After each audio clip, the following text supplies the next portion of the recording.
I don't think okay. So, I'd like to call this meeting of the planning board to order.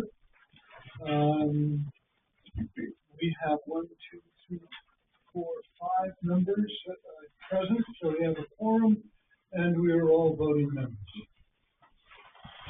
We have minutes of the previous meeting. Hello, David. So, Mike, that drops you out of being a voting member, but I hope you participate. Okay? So we had minutes emailed out to the board, and motion to approve the minutes from September 11th, 2025, as the secretary wrote up. Second that motion. Any discussion? All those in favor? Great. So we want to consider the Porter Lane subdivision. I believe you and Mr. Driscoll. I am. Because you're the only one I don't know in the front row. So, I can meet everybody on Paul Driscoll, where in Portland, and then next to Troy. And then maybe Stanley on this project. I think there's been, how would I say, a misinterpretation of the situation. Okay. And I'm really sorry, glad to see you here, sorry to see you here, okay?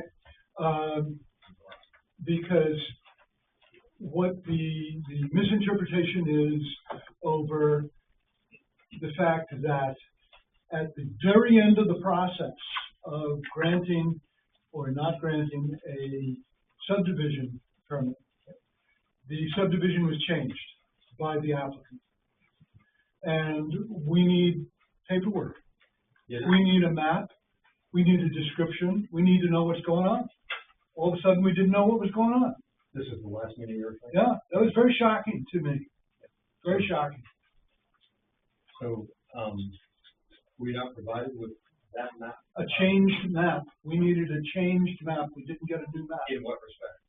In that, all of a sudden, we were told that instead of this being a house in lot 7, there were possibly 1, 2, 150. I don't know how many. Sure. I mean, let me just try to see if I can recast it for you.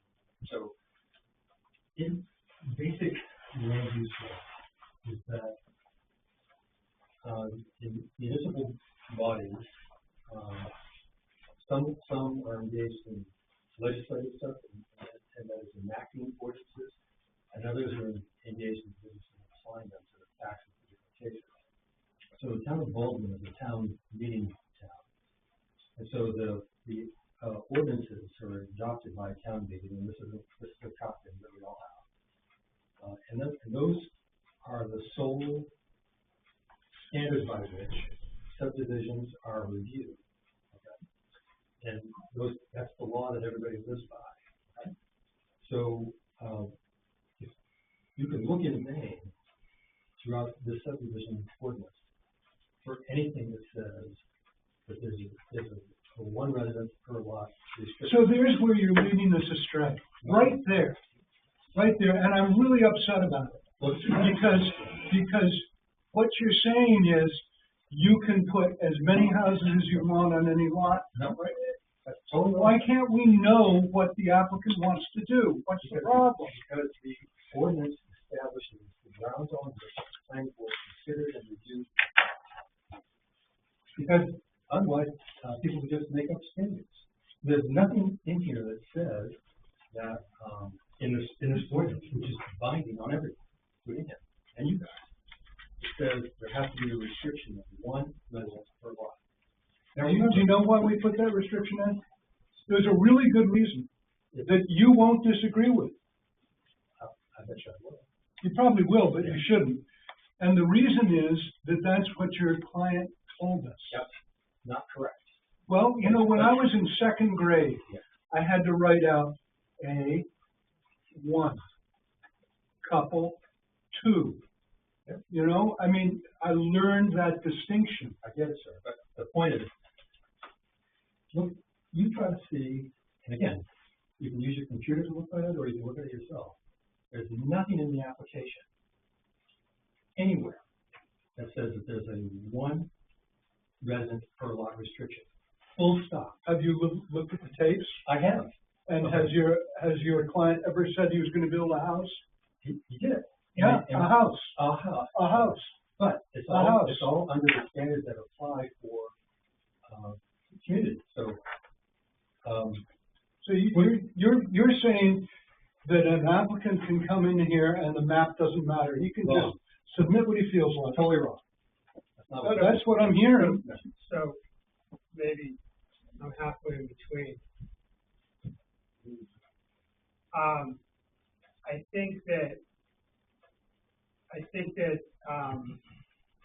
I'm frustrated because it was really clear from your client's agent's presentation that we're talking about single-family houses on this property. And the application, at least my recollection is, it says a 7-lot, single-family. Try to find out. You won't be able to, not in there. I'll speak. So I looked at the application today.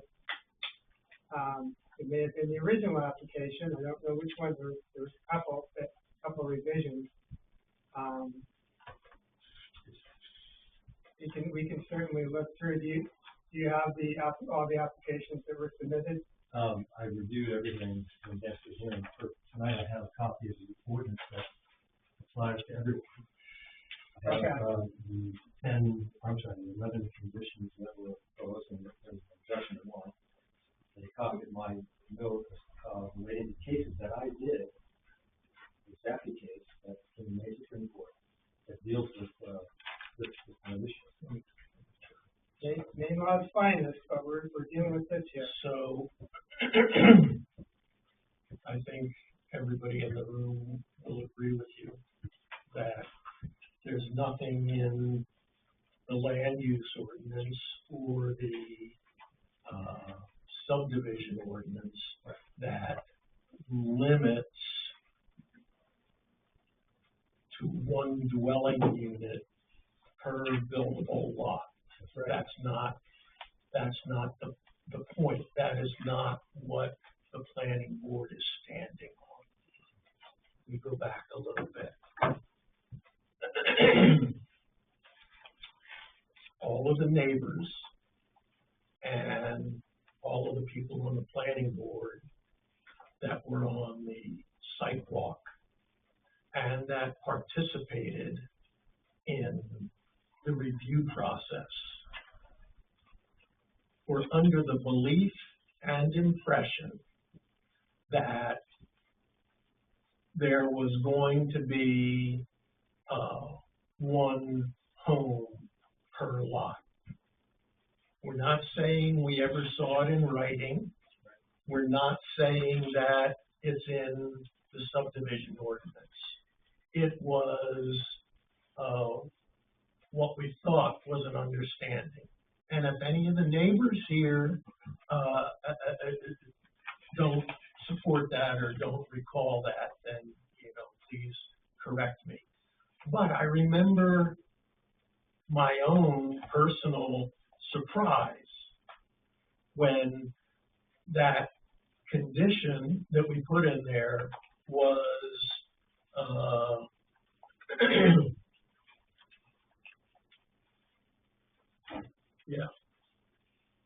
well, here in project description, the project proposes a development of new 7-lot single-family residential subdivision. Right. Where did we say that provision applies for one building per lot? The residential subdivision under your ordinance. Yeah. And here's what's even more. The law prevails here, even if you said that, because Baldwin, being a town meeting type of town, is bound by law to administer the land use ordinance and the subdivision ordinance as written. And we will do that. But as a board, we cannot, I don't know how to evaluate the appropriateness, the legality, the reasonableness, the compliance with statutes and standards of a subdivision if we don't know how many dwelling units are in it, because it affects parking spaces, roads, traffic, sewage, everything. And in fact, if you go to the subdivision ordinance, when you get to section 9A or 9B, which is revisions to the subdivision, it says that criteria for revision to a subdivision includes changes to the number of dwelling units or the number of lots, etc. So I don't know whether the rest of the board will agree with me. I'm only one vote. But what I need to see is a plan that tells us how many dwelling units you want to have in this subdivision. Now, the other thing, not to avoid any surprises or anything, and I said this to Jamie at the last meeting, as a planning board, we don't have a lot of experience with subdivisions, certainly major subdivisions. And we were really thrilled when we started this whole process about how much knowledge and experience and communication and capability Jamie and his team brought to this. And when we covered the article and the sentence in the subdivision ordinance that says it is the planning board's option to require the applicant to pay a $15,000 fee to hire an independent consultant to help evaluate the purity, the thing.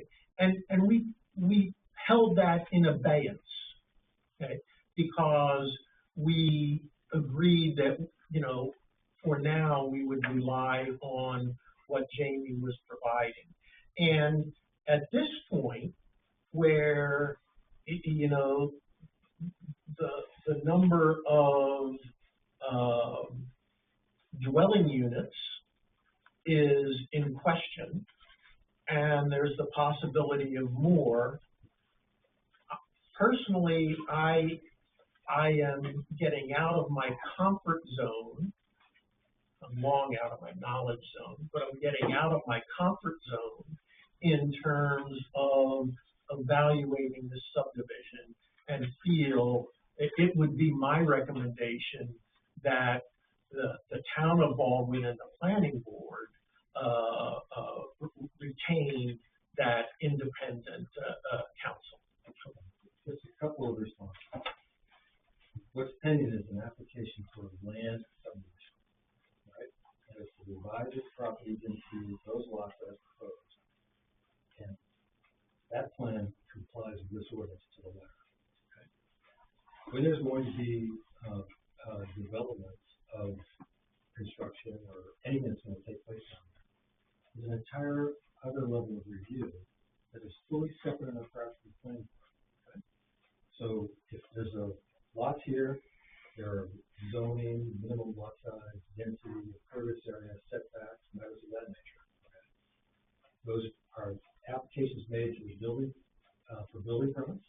You have to go through that process, and the code enforcement officer makes initial determinations, And if there's a disagreement, it goes to the Board of Appeals. Doesn't go to the planning board. Before the planning board right now is a land subdivision. That's what's here. Nobody's proposed to put like a trailer home park or anything. It's just straight land. Okay? And so the Zappia case is a good example. Again, that's what I did myself 10 years ago, 2022. That case, the town of Old Orchard Beach felt that it would be good to construe their ordinance to say that there are 2 front yards because it was on a corner.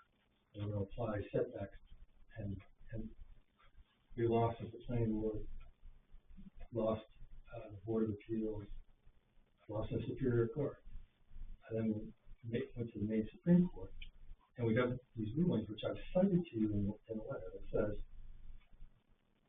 land use law is an derogation of the rights of property owners. Okay? That's strictly construed. So, and with respect, the planning board is not at liberty to develop its own standards. Okay? There's nothing in the subdivision ordinance that says there shall be a 1 lot. We gave you that. Okay, well, so that's the only thing that we're complaining about. Okay? So if this restriction comes off, it's a land subdivision, full stop. And the next thing that happens, when there's going to be any work done or anything else like that, is an application through the regular processes under the ordinance. And I'm going to jump in, I'm sure he's missing something out too, but like, to be clear, that's really what it comes down to. So if we subdivide the land, and since day one, when we go back to, when we talk about the sidewalk, at the sidewalk, I said to everybody, I'm not planning on building anything at any point, at any time soon. So when you say 1 house or a house here, that must have just been miscommunication. If that was miscommunication, that was miscommunication or misunderstanding. But I said that I'm not planning to build anything, and I'm still not planning to build anything. But the key point that I think is really, really, really important to that we want to reinforce, this is just a subdivision plan. We're not saying that, okay, on lot number 7, we're going to come and we're going to build 3 houses or whatever. We're not at all. That's not the plan. All we're asking for is the subdivision. If I want to build a house, I have to come back to the board. If I want to build anything, an ADU, I have to come back to the board and get approval. So there's a whole other process that's, I assume, very stringent. I have no intention of doing it. So I think that's the key point that I think really, really important that we want to emphasize. Like, we're not asking to build 3 or 4 or anything like that. We're just asking to get the subdivision approved, and we're not asking for any exceptions, any variances, or anything. Well, here's the thing. And now, you're a lawyer. You obviously know the law inside out. You know it and have tried it, and your knowledge base is probably greater than the combined knowledge of the planning board here, with the exception of maybe David. But we have to use our common sense, and we have to use a smell test. Okay?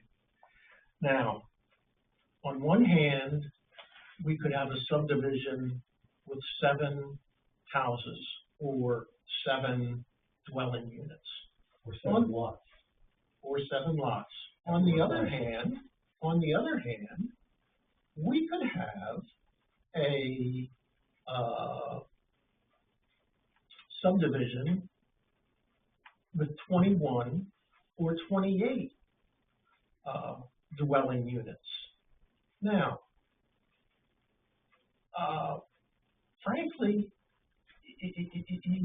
it doesn't make sense that the planning board is required to approve a subdivision without some understanding of the number of dwelling units in the subdivision, because it impacts so much. It impacts the buildable area. It impacts the decisions we made on forestry. It impacts the where the sewage systems are, and roads and parking spaces.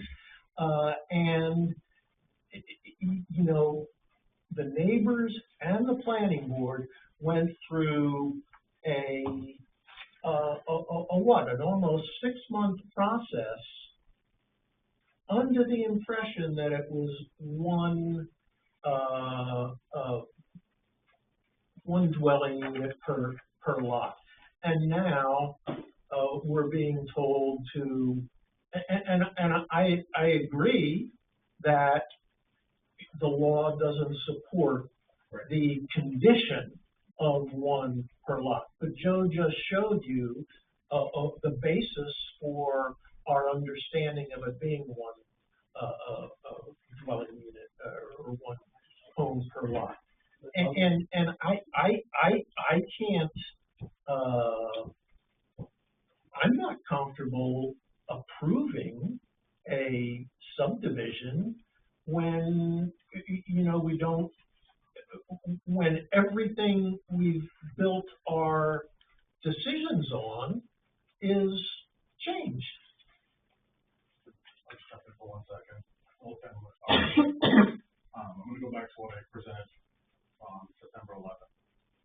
So I want to make sure we're framing this appropriately. We have a definitive no statement, which was brought to us on August 26th. A definitive no statement on August 26th of one dwelling unit. That was a condition brought to us. You have an open-ended statement of a condition brought to you because that was what was conveyed through mutual understanding and written in the description. All we were doing was parroting that back. But you've made a good case that that will not stand up in a court of law. We understand that. Just to get my piece out on this. It's a definitive no statement to an open-ended process statement. The definitive no goes on the plan forever. And I know we talked about, we know each other. It's a definitive no. 10 years from now, we come back to the planning board to remove that. It's a definitive no statement. Why is it a definitive no statement? We need to know why it's a definitive no. To an open statement of use the town's land use ordinances to apply the different pieces if it wants to go there. We have provided sites that have passing septic, have capacity for well. When an ADU comes on, for your statement, it comes back to the board for approval. A septic system goes through the code enforcement officer for approval. A second system would have to go through the code enforcement officer. So that's just, I want to frame that up too, because we're saying changes, we're saying this. It's just a statement of a definitive no to an open-ended maybe. Put that as a title matter. There's a recorded plan that says there shall be one residence per lot. It gets recorded in the registry of deeds, and everybody who acquires the lot with reference to that plan, it's in their title. And so it's permanent. And that's not, so if you look at the ordinance, the land use ordinance, the whole idea of it is to lay out the standards. Skip the subdivision, just remember, just say, you want to build something down there, what do you have to do? You have to pass all those tests every single time. Okay? So the notion that if you approve this, that it's, you know, going to be a double wise and all sorts of things like that, it's just totally non-textual. It has no basis in the application, no basis in any submission that was made, or the plans, or more importantly, in the town's zoning ordinance. But I'm afraid that I agree with Matt. I'm looking for a reset on this whole thing. I mean, I want to offer the neighbors, for instance, the opportunity to comment on a different subdivision ordinance than we thought we were looking at. But that's all predicated on the. Why don't you want me to do that? Why don't you want to do that? Because we've made an application that complies. But you also spread a veil of something else in front of us. But, you know, look at this sentence about The project proposes the development of a new 7-lot, single-family residential subdivision. It's like, Where does that say, All sir, the- that there's one dwelling unit per lot? It doesn't. the reason why we put forth the one dwelling unit per lot is that we were getting that impression. I have a nod in the back row from a neighbor, and we were getting that impression, and we decided, say it, put it in there as a condition. So let's just do this, say if you were, no subdivision, just applying for, let's say, building permits to build on what's, say, lot 7. Yep. How many lots do you think can go in there under your ordinances? I have no idea. More than one. Okay. Maybe 2. No, There's a lot of water there. okay, but again, there would be, that's the whole point. You deal with, you have an application, you deal with your existing conditions, and you go through that process, okay? The idea that you're stuck with this just because you approve a 7-lot subdivision, which is residential. Yeah. And for dwelling units, which is what it says. Yeah. It doesn't preclude you from the regular regulatory aspect. John, Let me just say something, please. I think Jamie did an excellent job of preparing the plans, but I think he showed too much detail. We showed detail of driveways, we showed the details of septic systems on every lot. And that leads me to the thinking that that's gonna be a single-family lot, single-family dwelling on every lot. The details there on the plan right now. It shows location of septic tank, location of driveways. I mean, how else can we read this? Can I respond? Yeah, sure.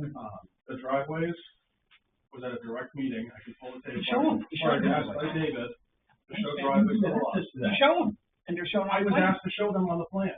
Right. Septic systems, I have to show a passing test pit on every lot per your subdivision ordinance. You clearly show it. It's clearly showing that this plan supports one single dwelling on one lot. I showed, again, there's a statement of a definitive no to an open maybe through your processes.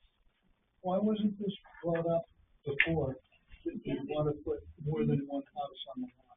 Why was this like a last minute thing?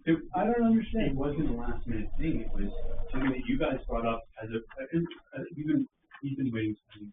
No, go ahead. No, I'm interested to hear what you have to say. I mean, I don't concede that the ordinance doesn't require the applicant to tell us how many dwelling units they're proposing. I don't concede that fact because it talks about needing to do a traffic study, all the things you talked about. It's like the intensity of use is important in the subdivision ordinance. So if it's 100 houses, if it's 3 houses, that does make it dwelling units. That does make a difference on the various things that you have to provide. So I don't concede as far as Matt does that the ordinance doesn't require it. But what I think the problem that I have, if I'm just trying to focus on what I feel as a board member, the decisions that I made with regard to whether the driveway is sufficient or not, whether or not the setup looks right, was based on the idea of the words single-family residential subdivision meant single-family residences on each of the properties. But just so that's what I thought we were doing. And if it's not, that's totally cool. Like I have no problem with you building more or whatever you want on there. The problem is if there is a plan to do that, or if there's a desire to have that ability to use that property to its maximum extent, which again is your right. There's no. I want to know that as a board member. So when we talk about the driveway, it's not a driveway, it's an internal road because it may be servicing more than one property. And I, as a board member, have to say, okay, what is the maximum use for this piece, for this part of the project? And as a board member, I'm going to want you to comply comply with the max, because you don't want to, which again, is you're right, like, I'm not saying that you have to do that, but if you don't want to specify 1 or 2 or 3, I feel as a board member, I have to think, what is the maximum use that this thing could have? And that's what I'm going to want to see, because as your lawyer said, this is set in stone. And so, that driveway becomes an internal road. That driveway becomes. But it doesn't become an internal, because you said property. It will be one property, it will remain one tract. And even if you put, for example, if I built a house for myself, and then I built a house for my dad, or a guest house, or a garage that has an apartment, that doesn't then become an internal road. That still remains a driveway, right? Like. So we're building a subdivision. You're building a subdivision. We're approving a subdivision for the potential use that you don't want to specify. Which again, I think arguably maybe you're right. But if you don't want to specify it, then I want to take into consideration what's the maximum use. You know, can you put duplexes on all those houses? I'm now concerned that your septic area, I'm not totally sure that works, and we may want to get an expert to make sure that that's right. That internal road or driveway, whatever it is, I think takes on a different character. So that's, as a board member, that's what I'm concerned about. Like, you can do whatever you want. I'm fine with that. What happened with the one dwelling unit was, we were telling you that's what we were basing this off of, and we were being forthright that was our expectation. That was what we understood. That's what, frankly, I don't know how you don't read that.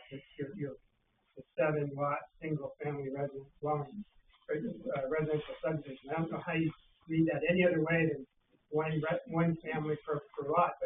But if that's not what it is, tell us what it is, or we have to look at what's the maximum use of the property. That's kind of how I summarize my one of the things I would add to what you're saying, David, is that if you put more than 2 houses on a private road, that becomes a subdivision of its own. I mean, this is a real confusion at that point. The subdivision is a legal term. It has a meaning under the state statute, Title 39, and under the ordinance. You have an approved land subdivision, say lots 5, 6, and 7 here, and say there were houses built on those other lots, to say 1 per lot, hypothetically. If this is all part of an approved subdivision, when you go to alter a subdivision, you have to come back to the planning board. That's what your ordinance says. Now, what is it? So in terms of your maximum capacity to do things, it's all subject to regulation under your existing ordinances. So the idea that and otherwise you couldn't even do the wait the 5 years trick and make it out to demand every 5 years, because it would be in an approved subdivision, which is what we're asking for. Okay. So yeah, my mind is bollocks. I know you aren't just going to say, yeah, this is what we want. This is the maximum. We don't have to develop to the maximum, but this is the maximum of what we want. Let's talk about it. I don't understand why you're not willing to do that. Because I don't get it. We don't know what market conditions are going to be, or Why would I put why would I give myself like on that? That makes that to me, I'm bothered by like why as a like landowners, you guys don't like. I would not handcuff myself or my kids 30 years, 40 years down the road so that they can only build one dwelling unit. I mean, it's completely illogical. It's just 70 acres. Which is totally cool. Like again, you can do whatever you want. It just from my, as a planning board member, from my perspective, it's a different subdivision request if it's not a one dwelling unit per parcel. And again, it's totally fine with you to do that. But what I'm saying is, on my behalf, I want to revisit this and look at this a different way, because I want to, like the internal road, the driveway, like that has to be, from my perspective, if there's gonna be some other type of development than one, that's a different, With respect, You do this at every meeting. At every meeting, you take all of my good ideas and comments and you say them more eloquently and concisely. Every time. and we want you to tell us either, I wanna do whatever I want on this property, I want 7 lots, because I wanna do whatever I want, that's fine. If you tell us that, we're just, I don't speak for the board, I wanna look at this project a different way. If you tell us, I only want one, it's consistent with what I've been thinking, and so I would be. So let me ask you this, I've said all along that I plan on doing, I plan on subdividing the land, holding it, not doing any of this for my family, that's the intention, right? So then why, that's basically the equivalent of you guys saying, well, you can't build anything on it. You know what I'm saying? It's like, that was what I communicated all along. I mean, I think from the conversations that I've had on the sidewalk, I said, we're doing subdivision of the land so my family can have it with no intention of building at any point, right? So then, it's almost like then you guys come back and say, well, we were under the assumption that you weren't ever gonna build on it, so put a requirement on it that there's 0. Right. You know, that's completely, It's not textual, doesn't relate to the ordinance or the application. that's what is really So we disagree. So I don't know how do you read 7 lot single family residential subdivision to mean we can do whatever we want in 7 lots. Okay. So But just deal with that. that's what I'm trying to answer. So, which is on that, if, their agreement, their 7 lot residential subdivision, that is not the same thing as saying there's 1 dwelling unit per lot. You skip the single family part. Oh, That's oh, the same difference. thing. Okay. 7 lot single family subdivision. So single family means what? But then 7 lots. Again, go back to the statement, if we want to add another dwelling unit, we have to bring this financial review with the planning board. All I'm trying to say You is. said we didn't. You said you could go to the CEO and No. whatever the code allowed, you No. can put there. I said that when the subdivision, this is approved as a subdivision, is always subject to regulation and such. Even 20 years from now. So you're saying if there's more than 1 dwelling unit on any one of those pieces of property, you have to come back to the board for approval. Article 9.1. exactly. That's what I referenced. That is the key to make it, I think it's a really important point to emphasize that this approving subdivision doesn't mean that the shackles are off, that I could go and build 5 houses.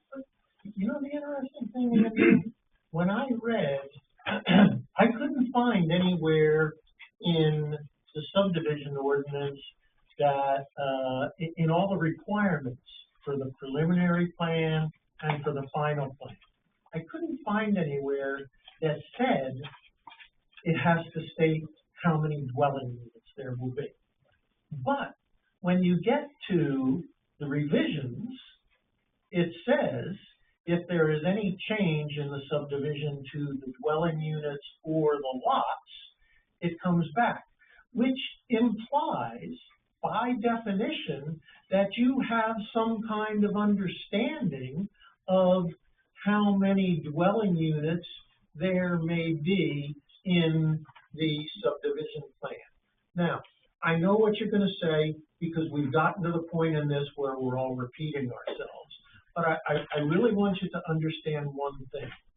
What you're dealing with here are the minds of all the neighbors and the planning board that went through an entire 6-month process thinking we had a vision of this as a subdivision of single-family homes. That's what we based all of our decisions on.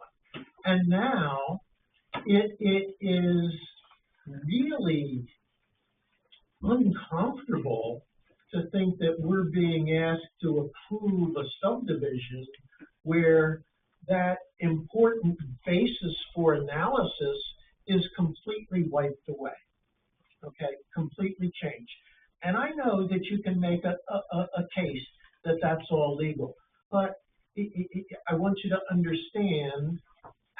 impacting our analytical and decision processes. That's what we're debating. I respect the goodwill and the intention to do with this in a forthright way, okay?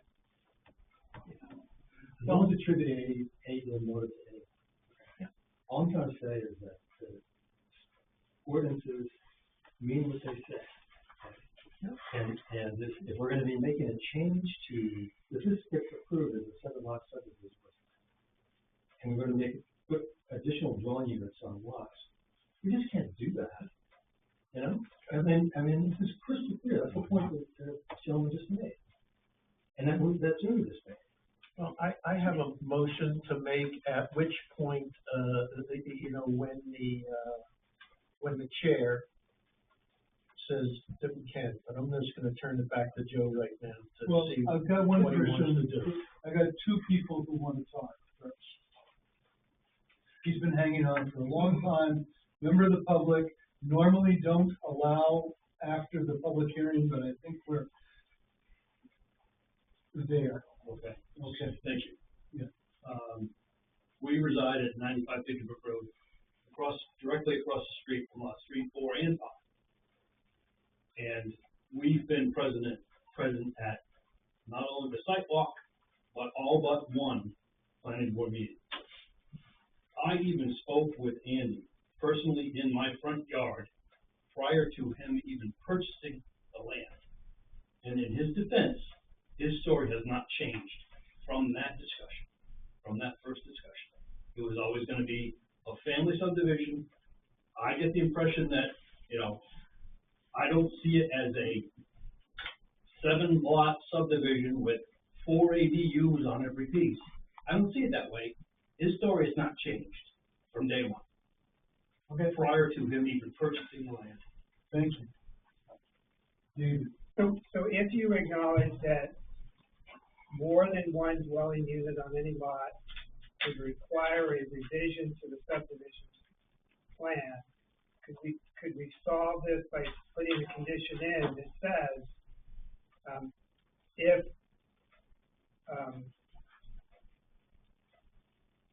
if I'm not sure who it would be, the landowner, if a landowner owning a parcel in this subdivision seeks to place more than one dwelling unit on any parcel, whoever it is, landowner must seek a revision under procedure 9.1 of the subdivision plan. Can I just have a minute? This must be from. Yeah, no, go ahead. I'll be right back.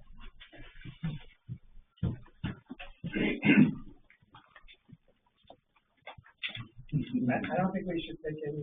No, very quiet, Joe.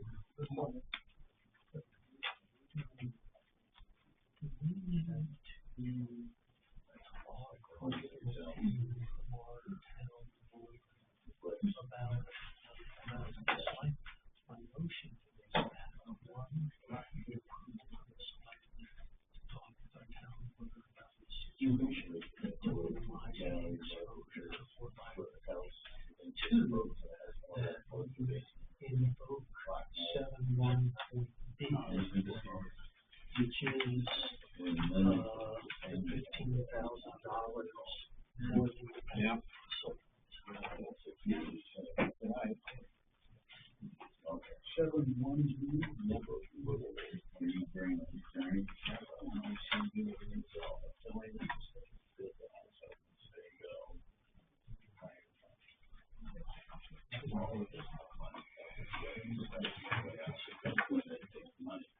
1031 exchange.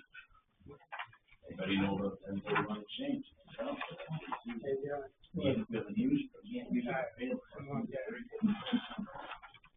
I know.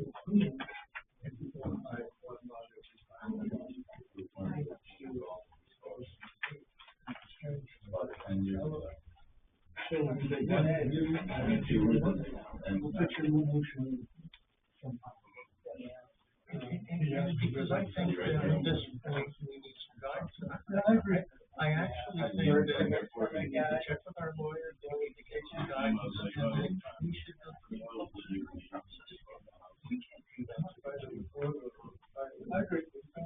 totally agree. And I have no idea why it was in far.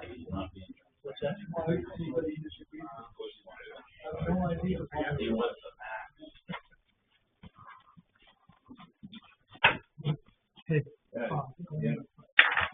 You guys hold your ground.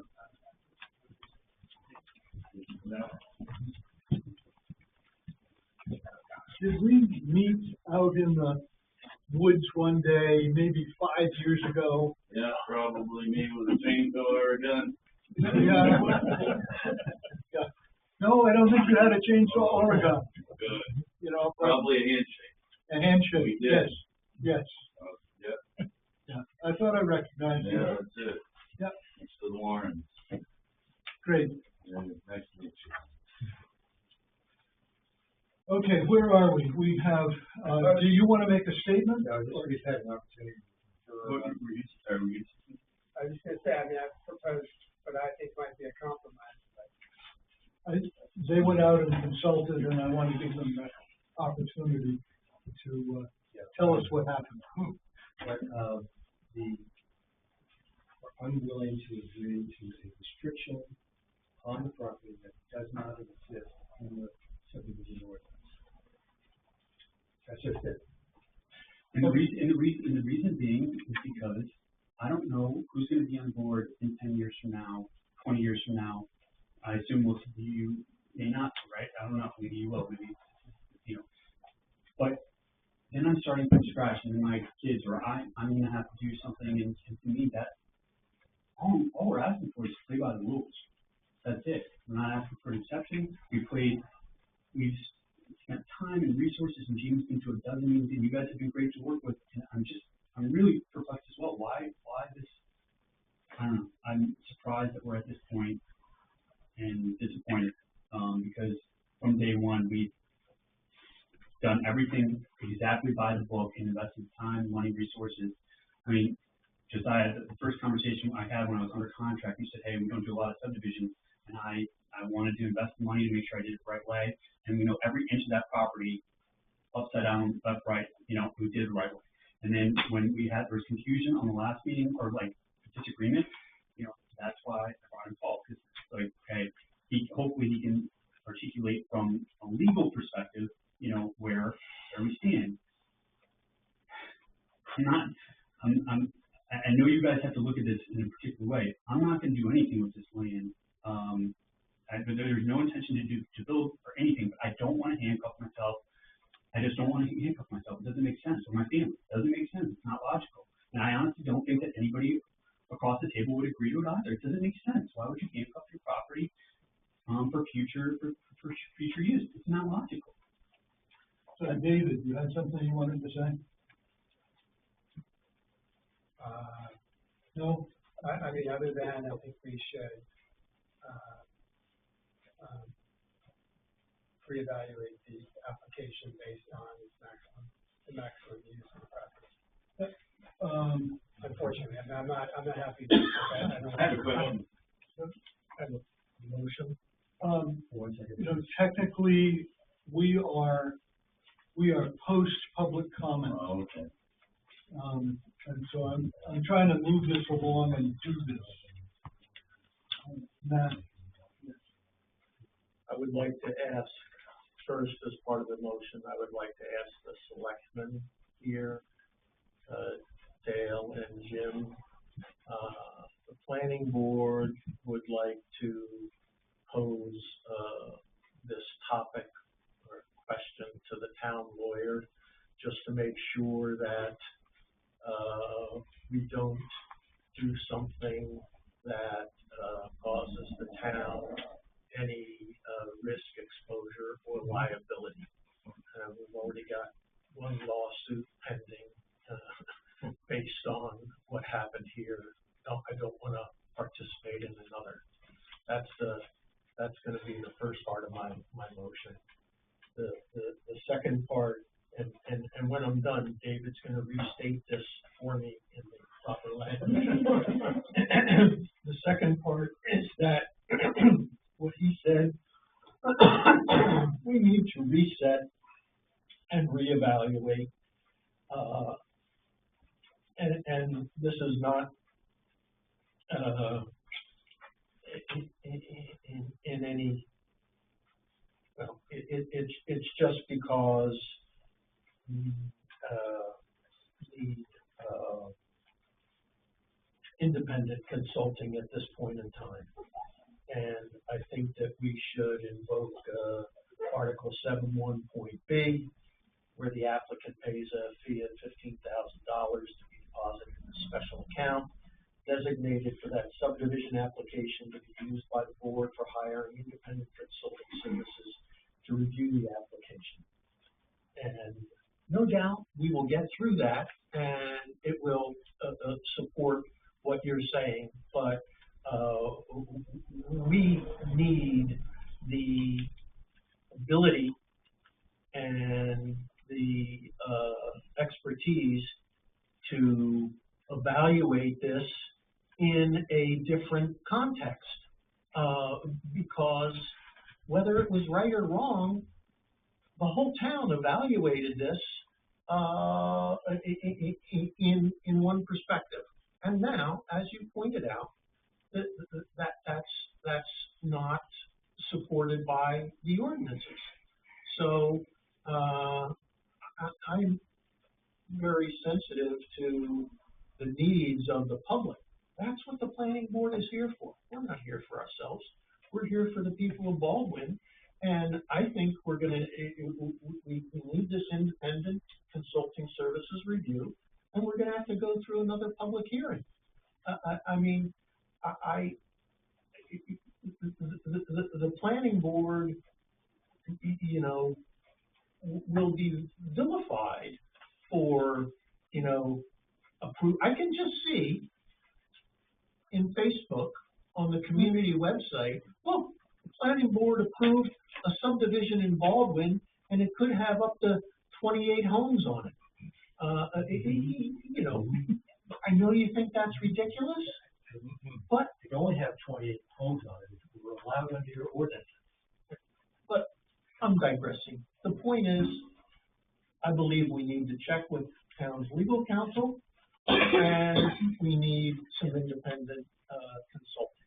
And I'm sorry that we've gotten to this point, just like you're sorry that we're here too. But it's you keep using the word contextual. It's all about context and the mindset for evaluation and making decisions. And it's a shame that you weren't here from the beginning, because you know, maybe this could have been avoided, but this is where we're at now. So those are the two things that I'm making a motion for the planning board to vote on. One is first going to town council to get an opinion on our next steps, so that we don't do anything which will create risk or liability for the town, and two, that we engage the independent consulting services.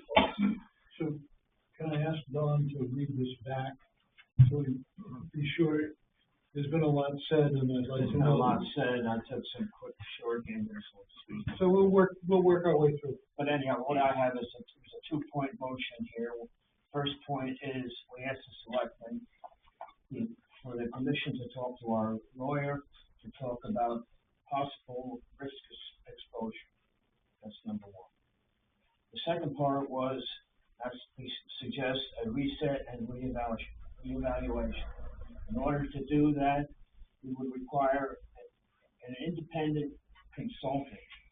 And as per 7.1.b, we should ask the applicant to submit a fee of $15,000, so that we put that in escrow to cover any independent costs. That's what I have. Do you have a second for that motion? To the point of order. Do you know, Sure. who's the counsel to the town of Baldwin? David Lurie. David, if you don't do it, I will second it.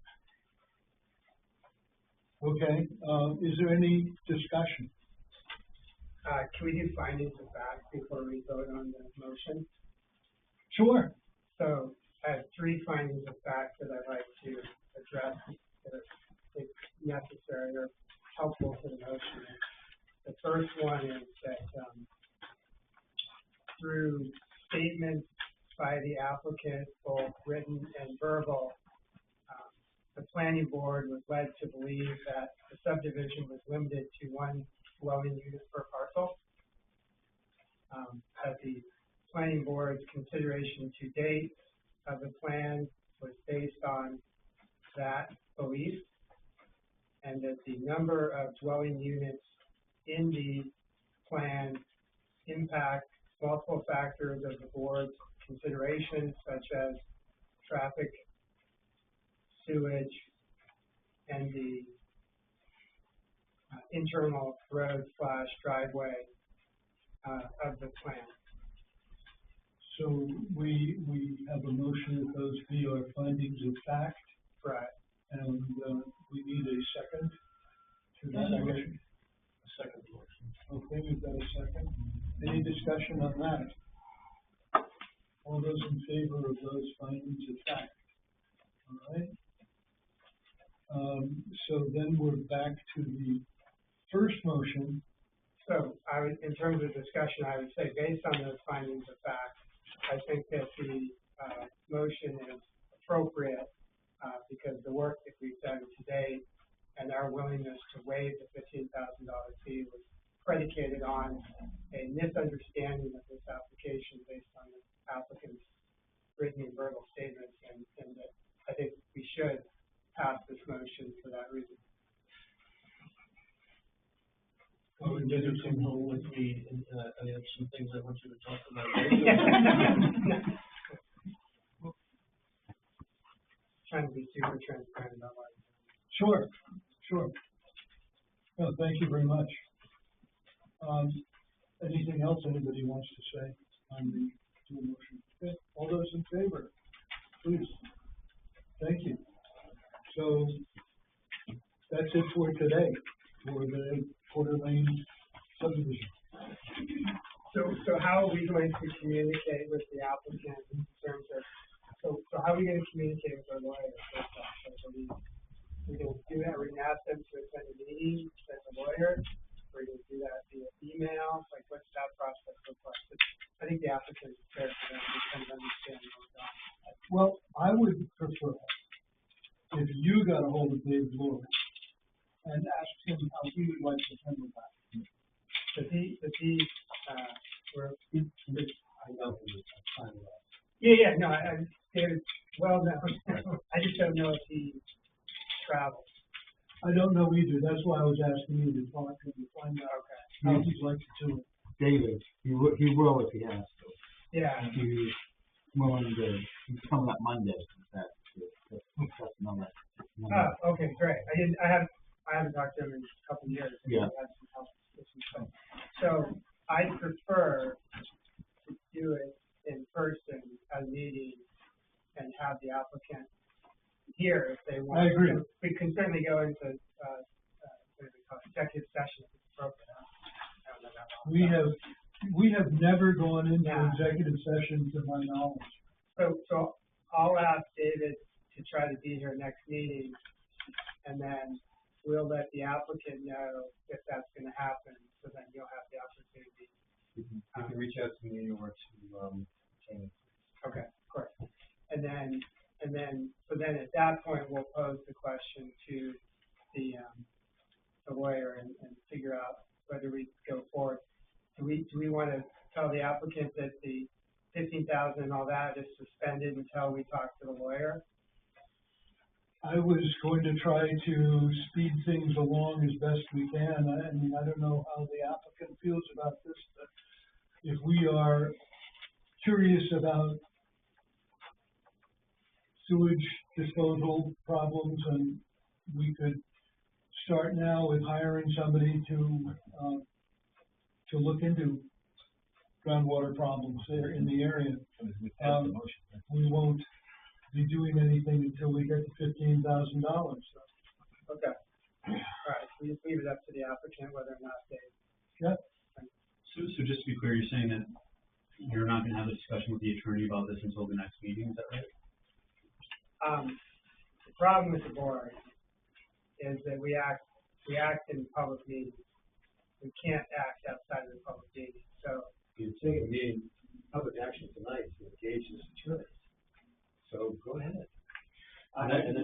Yeah, because I think this the thing is, you talk about, you know, you're working for the public and also out of respect for me too, right? Like having attorneys and Jamie come back to meeting after meeting after meeting after meeting after meeting, it adds up to my cost as well, right? Which I've already spent a considerable amount of money to get to this point, you know, clean. So I would like, if possible, out of respect, just to continue to like accelerate this. If we talk to the attorney before, or as soon as possible, and we can get the ball rolling, that would be appreciated. I'll talk to David about what we can do beforehand.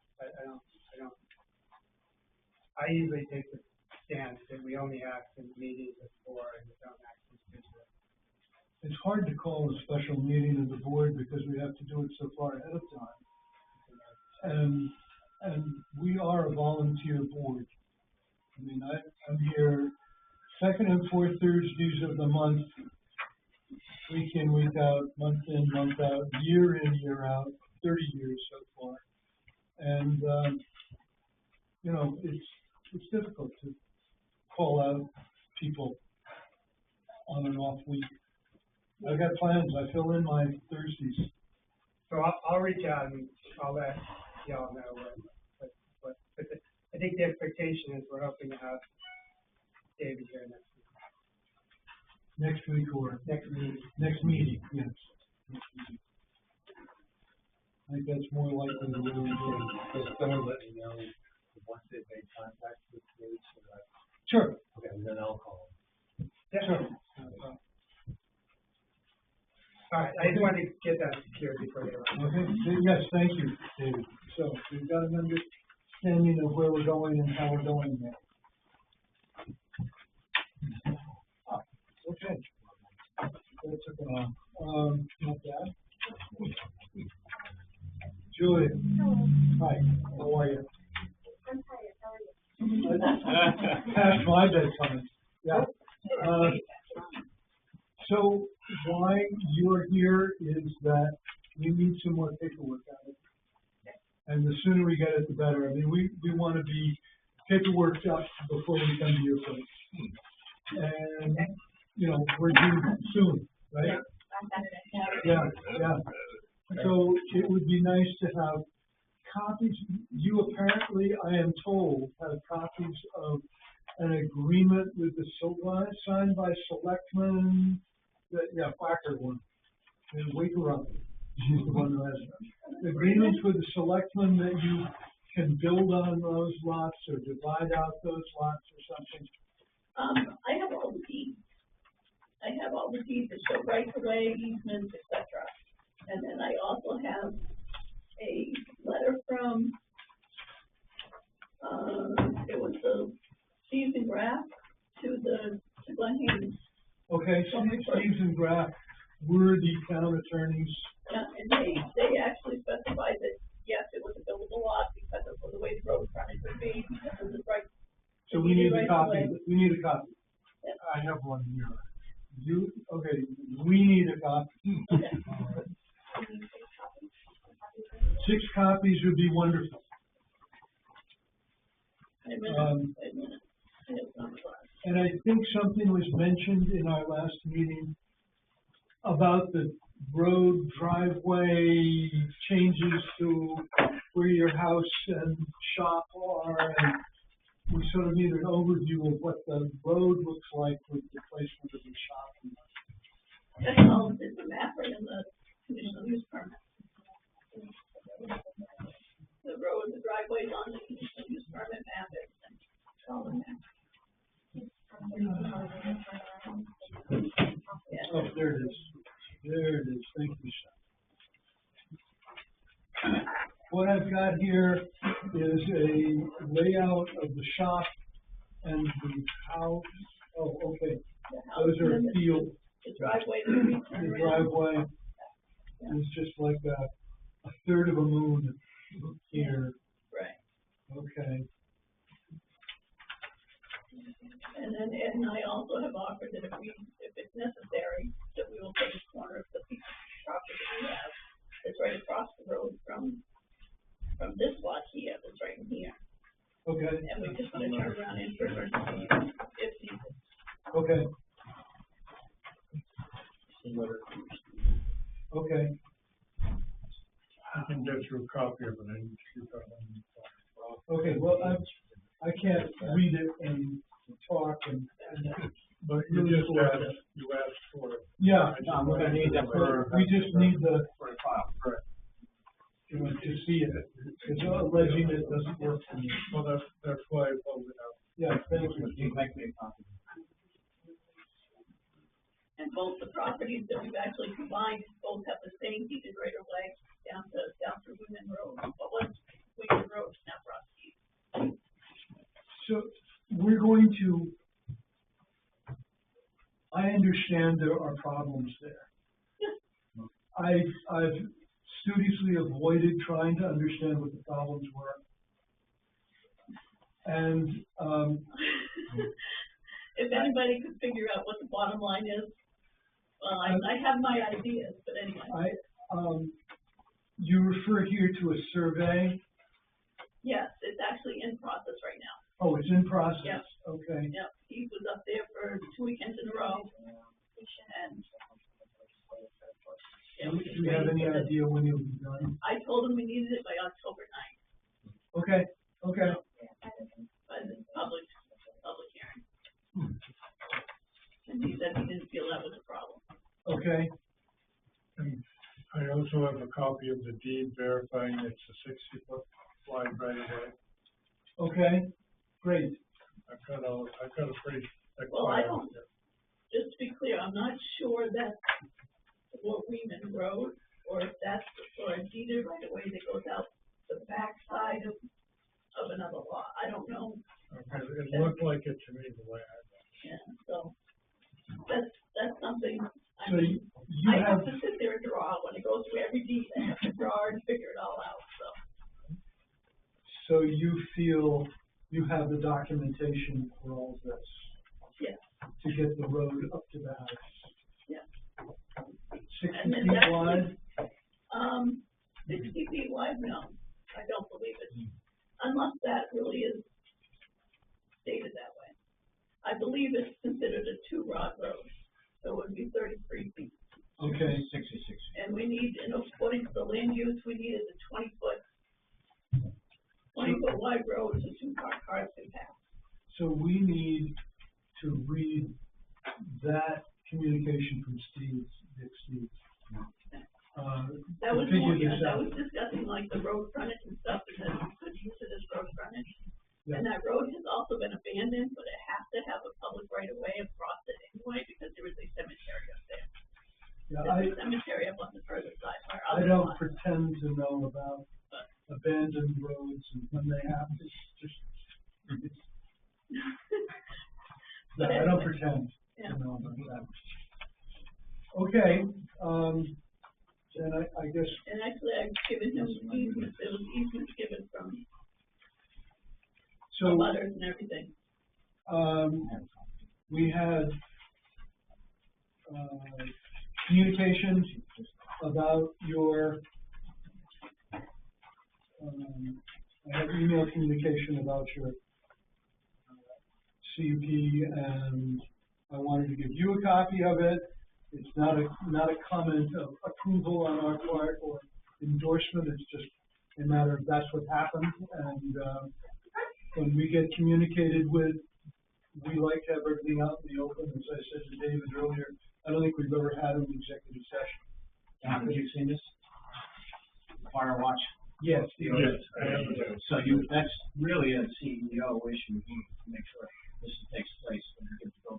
Well, Exactly.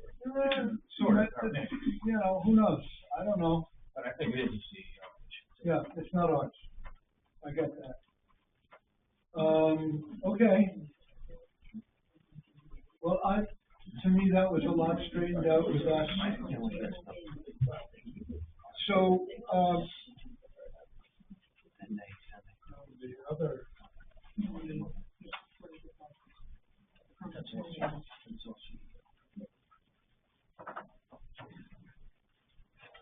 Is there anything you need from them? I'm just looking to see if the people flipping through pages want to say anything. No? No, that's You're good, you're good? Okay. So, we approved the comprehensive plan at the town meeting, at the annual town meeting. So we're done with that? Yes. I just wanted to be sure they knew, they could be like, you're not saying something. Well, I have a quick question. This is what you want us to make sure that we will be.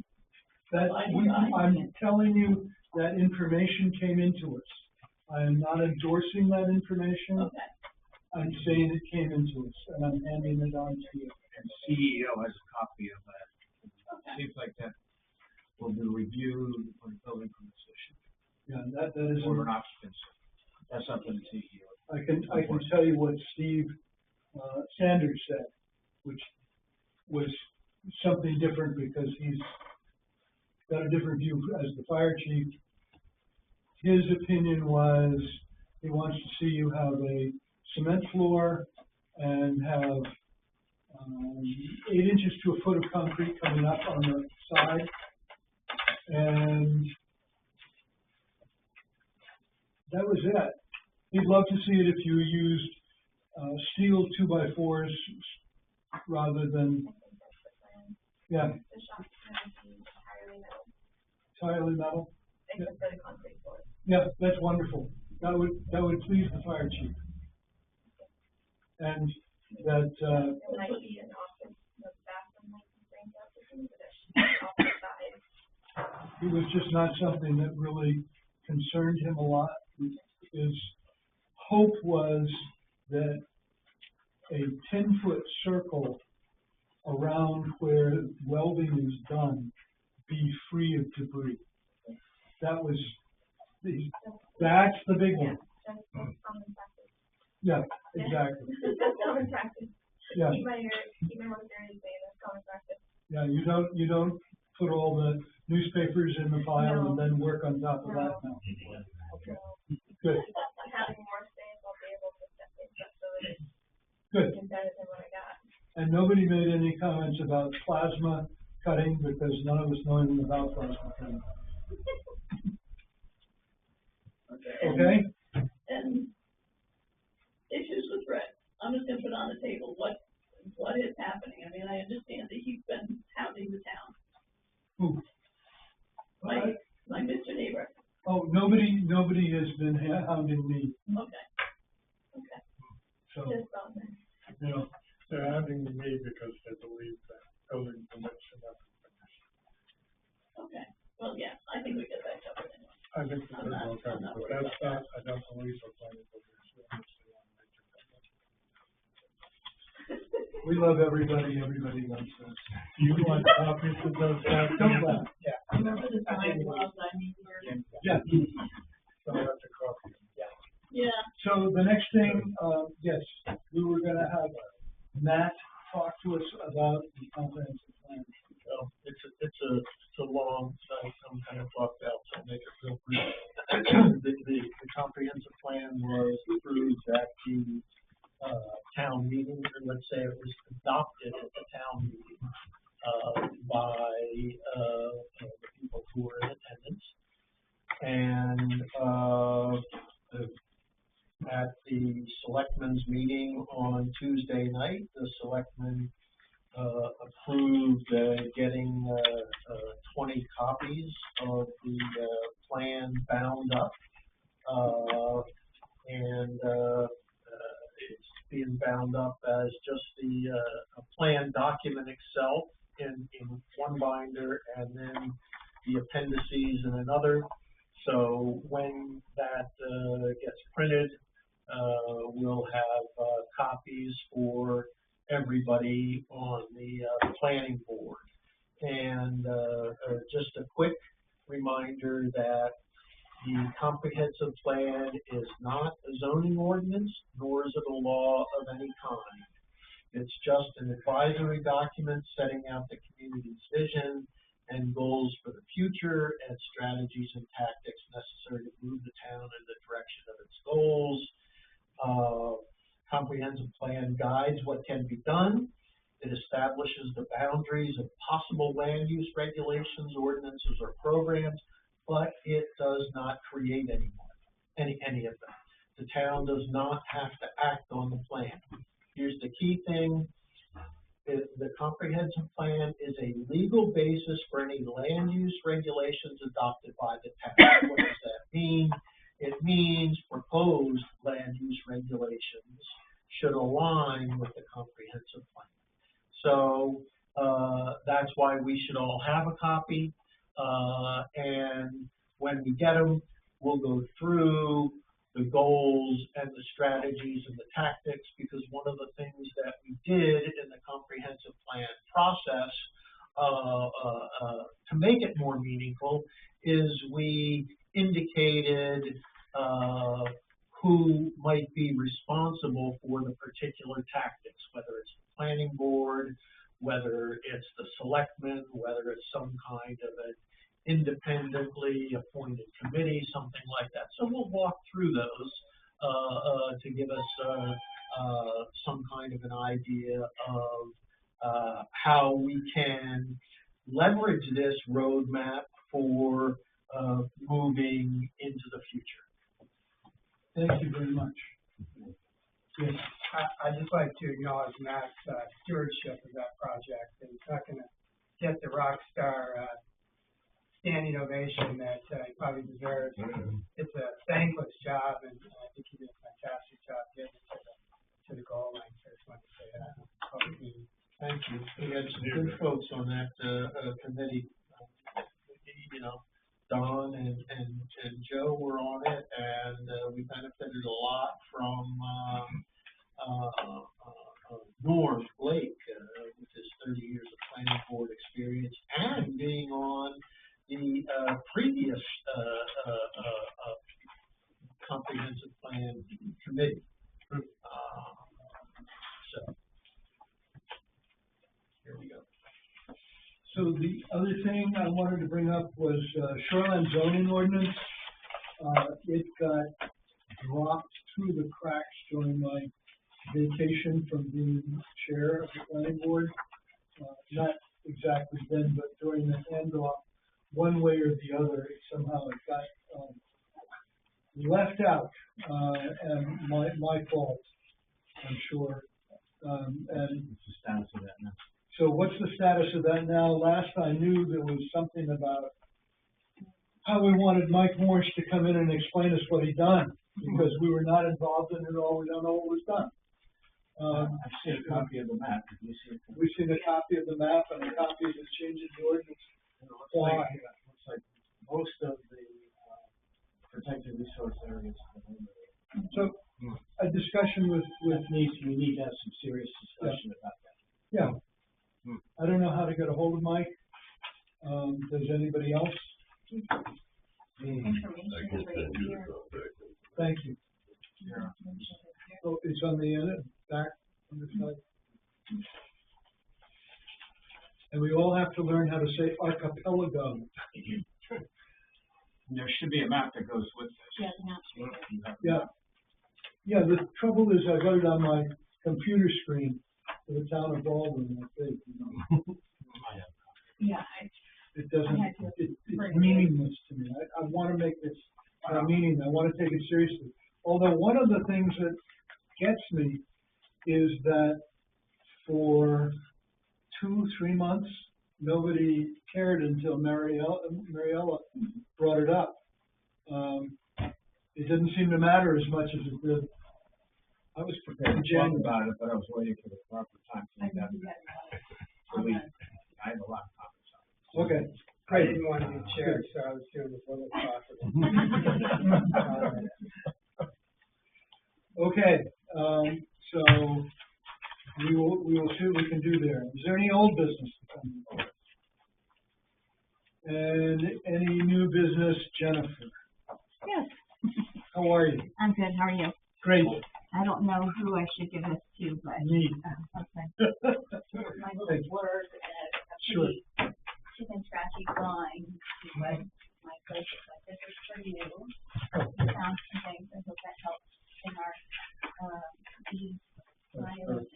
So, Jennifer, if I could just, if I could just read out this statement. I'm writing to formally notify you of my intention to build and operate a salon within my residence located at 2 Ledge Road, West Baldwin. I will serve as the sole proprietor and operator of the salon. The proposed salon space measures approximately 9.5 by 11 feet and will contain a single operator chair. The room is located within 50 feet of a restroom. Will share a common entrance with the residents and will comply with all applicable Maine state barbering and cosmetology regulations. The salon will be licensed as a level 1 establishment under the name Grace and Glow Salon LLC. Thank you for your consideration. Sincerely, Jennifer Day. To me, I think that's a home occupation. You know, the last time this came up, I saw an ad in the Shopper's Guide about somebody starting a home salon business here in Baldwin. And I cut it out and I brought it to you and I said, is this something that the planning board needs to consider? And you said, don't bother me with this stuff. He said, this is a home business and it doesn't need a CUP. So I'm wondering if this is the same thing. This looks the same, yeah, you don't need that. Okay, good. I just wanted to make sure I had all of my T's Sure. crossed and my I's dotted. So what'll happen is Don will put that in the minutes, which get put on the web, and you can, then if anybody gives you any guff, you can reference those minutes. Okay. All right. Okay? Okay. Great. Good. That's it. Thank you. Sorry to make you wait. Hold on. She She did a $150 deposit for a CUP, so we have to authorize her getting that money back. You want to make a motion? I make a motion that we return, that the town return the $150 to Jennifer, with the condition that we all get free haircuts. Okay. So all those in favor of Jennifer getting her money back? Great. Thank you. Thank you. Thank you very much, Jen. Should I wait? Should I come back? You can't You're on wait. vision. You gave the check to Deb? Yes, it should Yeah. be positive. So Okay. it'll be Debbie. Okay. She's All the right. one, she'll just give you the check. Okay. All right. Thank you, everyone. Thank you, Okay. Jennifer. Thanks for your transparency. I guess that doesn't happen very often, huh? 9 by 11. You'll be wondering what's going on in that room. That one. How many swans? Okay, so, Motion to adjourn? So is there any other business? Yeah, we just started there. do you have anything to bring to us? Hi guys, I'm Bo. So, I talked to Don the other day, he's aware, he says, just come by the meeting, so I'm not prepared with anything, he even brought my son, so. Okay, I don't know where to start, so that's why I'd rather know from you all first, not just like, sure. you know. So I'm looking at doing a 28, housing on 7 lot house division. Okay, subdivision. And it's on Pigeon Brook Road. Okay. I'm joking. Yeah, okay. Yeah, no, I don't want subdivision for this town. Go to Portland. So anyway, so I don't know where to start, like I said, you know, but it's on our property. We got 3 lots, now it's 4, but there's 2 properties across the street from each other on 113. Yeah, so right when you come into East Baldwin, we've been there for 10 years, haven't done anything. I'd like a little bit of income. I'm on the Saco River. kept it very well, house looks great, you know, and I'm looking at doing some sort of like, just throwing it out there. I don't know how good it's gonna stick, but that's why I called Dawn. How many lots total, how many acres total? Well, you got 56. So you're Warren? Yeah. Okay. Right next to Julie. Oh. Yeah, right. So what I'm looking at doing is, and there again, you know, who knows how much it's gonna stick, but it's a mobile sauna. You go down, you use the sauna, you look at the nice views, no traffic down there on my property at all. Trying to go with more of health, but somewhere so I can be at home and pay for these low taxes, which they are. Well, thank you. More subdivision, more infrastructure, more taxes, so I'm careful. Anyways, so I'm looking at a mobile sauna business. It's already there. It's not, you know, not anything rooted in the ground. It's just, you know, How many saunas? Right there. Right now, just one. I mean, I don't have a ton of money. But I want to go by exactly how much I could do, you know, think ahead. I don't understand why people don't want to do a lofty goal and you can always scale it back. We understand that money's not just thrown at you. Yeah, so I don't know. I'm looking at more guidance, you know, it's like, if you guys want to come peek it out, like look underneath the hood, sure, help me. You know, could it then go into you know, where we'd be looking at doing like a little hot tub, but it's all wood fire. It's right there. Obviously, we pay attention. Everything's enclosed, so you don't need to worry about fire dangers and all that. But of course, bring the fire department over if you want me to do it, whatever you can do. But it's at my home. I just have one house there. That parcel's 30 acres. Across the street, and that's a whole nother thing that I'll come back another day for, but trying to, yeah. So I don't know where to go, what to apply, if I even need it, because the unit will be there only on Saturdays and Sundays. Really? Not Monday through Friday. There's no traffic. I want my privacy. You know, it's only on the weekend. Mainly it's going to be September through May, so it's really not even in the summertime. Who wants to go in a sauna when it's 100 degrees? So it's just kind of thinking about wellness, health, low impact, no cars going down toward the river past the floodplain section at all. Okay, I don't want to be calling up Kyle Estes and asking him for a new gravel every year. So I got my tractor. I'll do the plowing in the wintertime, but it's just kind of a cool spot if people were to, you know, you get skiers or snowmobilers and you just want to do, you know, it's 4 hours. We have a 4-hour session, and then up to 10 people can use it, $35 for 4 hours, and you do a cold plunge, and you do the sauna, and you do the cold plunge. And that helps with all your cardiovascular, your anti-cancer. If you actually know about this, we're trying to get away from Tylenol, right? We're trying to get away from all that stuff. So, in the interim, just trying to get a little bit of money, you know. Sure. Yeah. So tell me, help me, guide me, whatever you want to do, but no rooted place at all. How would I get the people down there? I got a side-by-side 6-seater. Go in the 6-seater, we escort them right down. They're down there, we're already there, doing the, you know, the fire inside the sauna. It's just on a trailer. I got pictures, I got everything for it. So whatever you would need. How much you advertise? Who owns it? Well, mobile. So through Instagram. Instagram would be, because I'm not going to be coughing up money and putting it in Uncle Henry's. That's for sure. You know, Instagram, social media, trying to get bookings that way. Street sign?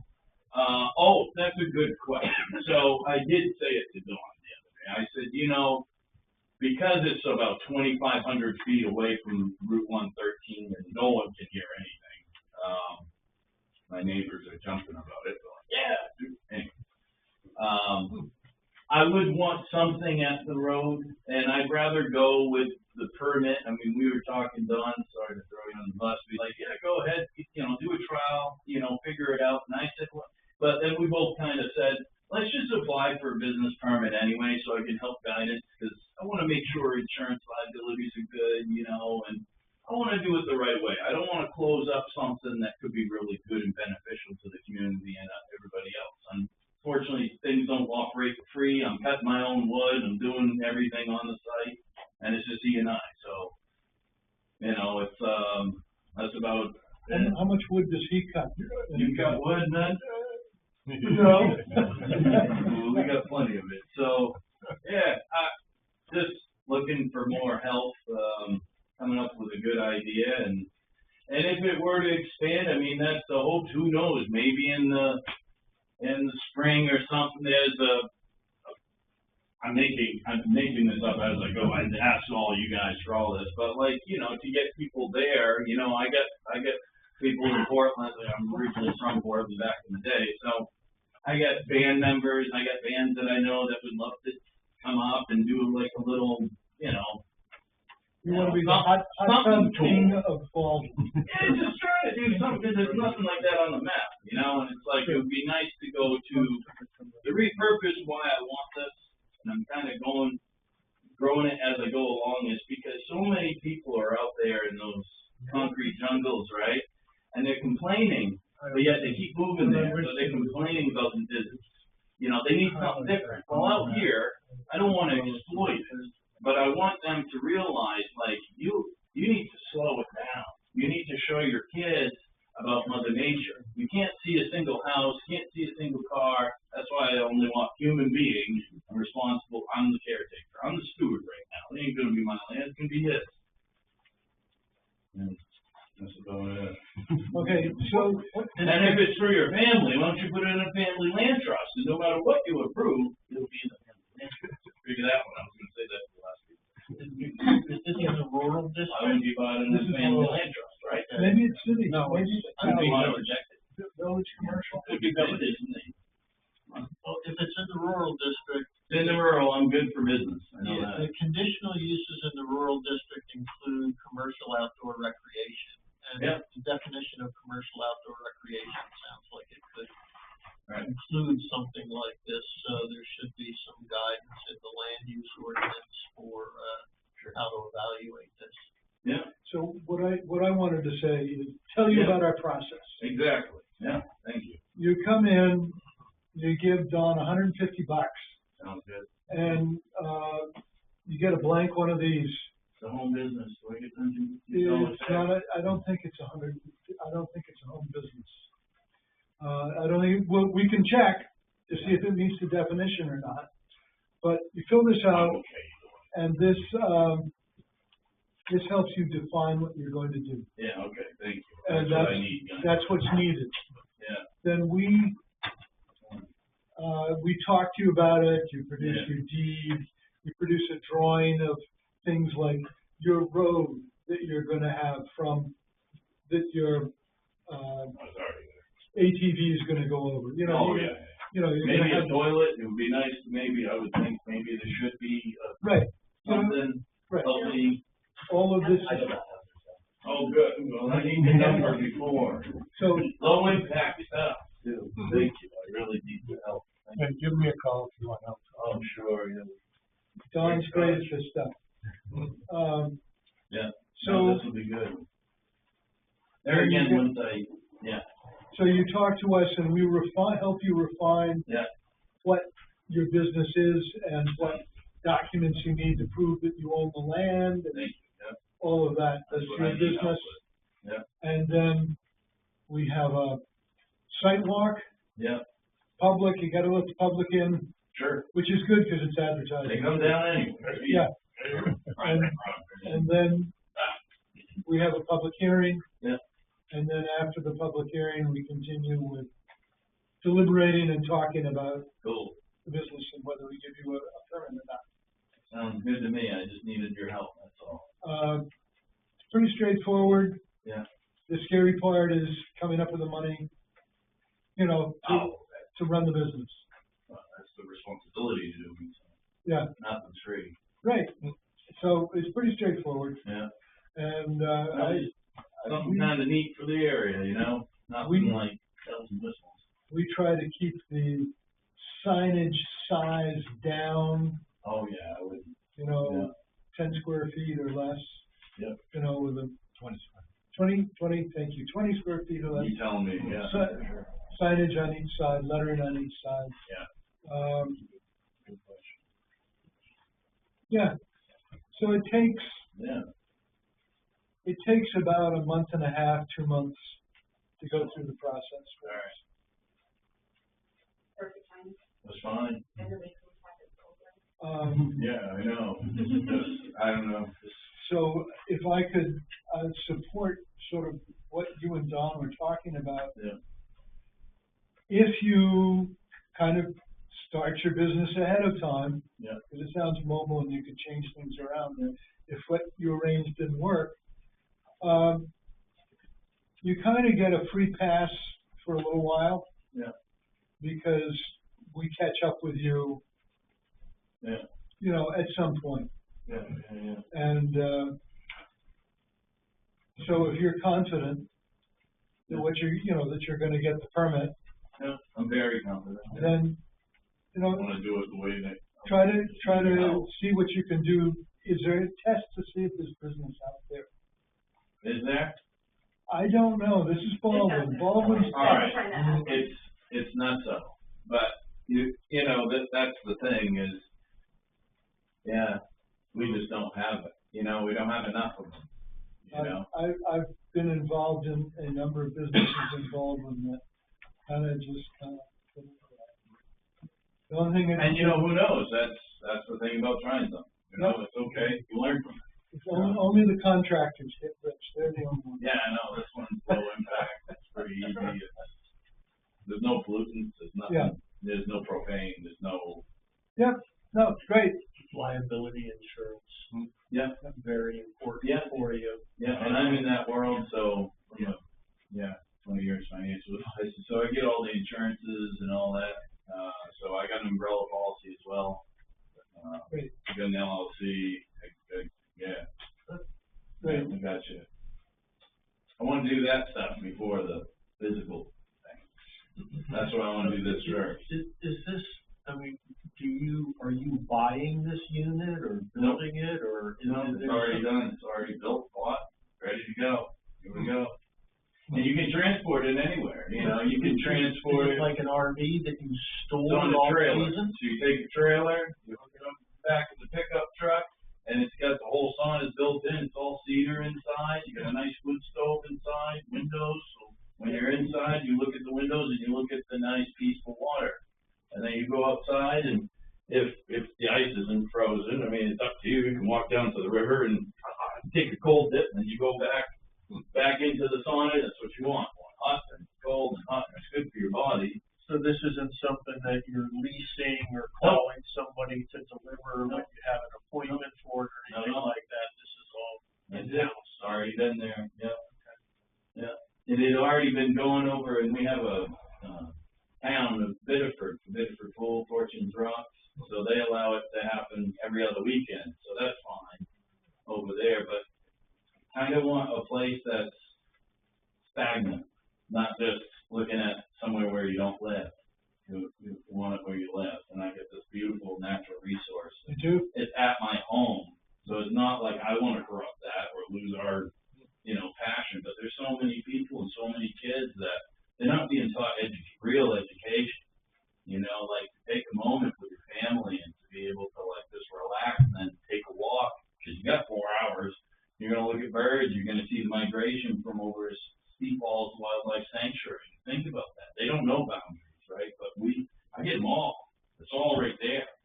And it's just having a greater appreciation. And of course, I'm here talking about those things to people and make sure that they're aware. Use that particular activator in their brain and make sure that they can appreciate things. It's more of like a lesson. It's not going to make you rich. I ain't why I'm doing it, but if it helps a little bit, who knows where maybe there's 3 of them. That's why I would say up to how many units, right? You start with that, and then, it's not going to be 4. It's going to start with 1. That's all you have. Why would you start on a whole bunch if you don't even know if it's going to work? So that's where I'm at. Whatever I can use as your guidance, you tell me, I'll go heavy and can always start later, work its way up. That's, we're used to doing that. Yeah, something kinda neat, That's all. Okay, so Yeah, just, let me know when you wanna be on the agenda. yeah, I'll fill that right out right away. Okay. I don't like to wait on stuff. Great. Thank you for your time and help for everybody. Thank To you. be clear, the check goes to the town, Yeah. What's that, Don? I said, just to be clear, because of the way he said it, we have to give me a check for $150. Oh, yeah, I'm giving it It's to to the the town. town. I get you. Through me, but not to me. I get you, Don, I'll talk. Yes, When is your next public meeting? second and fourth Thursdays of the month is when we meet. Every second Thursday, every fourth Thursday, except Thanksgiving, and we don't meet on Christmas and New Year's at those. Next one is, October 9th, Thursday, October 9th. Okay. And my other question is, I've been coming to these meetings, I've been seeing the way you guys are handling things, and I'm worried about the future. No, I'm saying that because I'm curious about how many younger people are going to be coming in with no knowledge of what you guys are. I was thinking the same thing. We're always interested in having,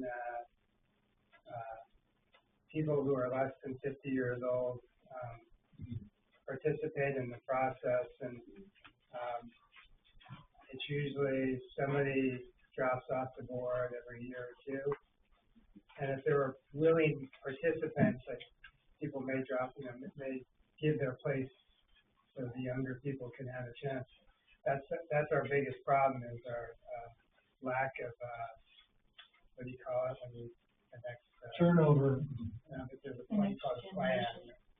heirs. We do owe you another alternate too, so. Well, we're working on it. I'm working on it. Okay, But if there's interest in the room, yeah, call Joe. there you go. I do. I after watching all this, I'm interested. Really, because you gotta be careful for some people out there with that hidden agendas. They only want to give you half a piece of the pie, trust me. I know how these people think. I'm not trying to create criticism, but someone said about common sense. We've lost a lot of it because these new generations aren't taught it at all. And I'm gonna tell you, that's something the way you all don't know what we know. And how they talk and how they conform. Sorry to, I agree with you because you got to create. Alden's a really special place. There's not many of these left out here, and sometimes you got to have a thick backbone to be up there. And it's okay. You get a lot of approval by people that live here, or who are trying to raise a family. Different values here. Yeah, talk to Joe. I'll step up. Joe's the one who kind of is our gatekeeper. Yeah. Be careful.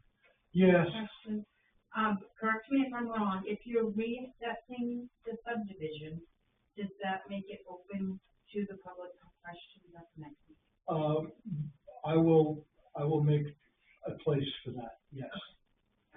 I don't know when or how or what, but yes. Absolutely. We have to see what they're gonna do. Yeah, we don't know how this evolves. We try very hard to stay as open as possible. Very hard. We do stay as open as possible. We do not send emails to each other all the time, because we have a policeman over here who just really gets stuff. And, yeah, we try to include everybody because I have no dog in the fight. My thing is, I own land that I don't want to have taxes go up on too much so that I can't own it anymore. That's my dog in the fight. So, Move to adjourn? Second. all those in favor of adjournment, we are adjourned. Thank you all very much. Thank you.